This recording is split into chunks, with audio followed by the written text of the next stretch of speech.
Waiting to hear back from the provincial government about what their take is on this report and what that means for the two services. A mobile consumption site built to sit in Forest Lawn in the city's southeast, but the agency running it isn't sure if it will hit the road after a damning report on the services around Alberta. A panel says there's no need for the mobile site in Calgary and another service proposed for Medicine Hat. The big issue around community safety and impact on socioeconomic issues was directly related to methamphetamine. But it's not always one drug or the other. They use more than one substance, and also the supply of street drugs isn't pure supply. So somebody could think that they have meth and could overdose because there's actually opioids in that substance. But some community leaders say the organization didn't provide local data that points to an opioid epidemic in the East. That led us obviously to believe that there really wasn't, they hadn't conducted their research.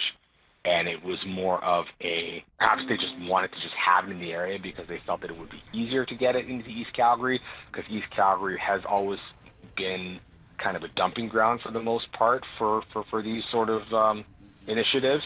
Darius tells City News the area is in transition. Young families are moving in, and their concerns eventually went unanswered. They weren't returning calls. They weren't consulting with us, and communication had pretty much all but died. Data shows that here in East Calgary is where you'll find some of the largest counts of accidental opioid poisonings in the city. The latest opioid response report lists City Centre at the top, then East Calgary and West Bow. Hill says they informed residents in 2018 about the mobile site and moved it from Southview to an industrial area in Forest Lawn because of concerns. The panel's report notes a jump in social disorder and crime around sites, but some believe you'll soon be able to see what happens without them. What are the impacts of seeing people who've overdosed in the community? We'll see more people overdosing in public, on the street, in agency bathrooms. In Calgary, Crystal Adaris, City News.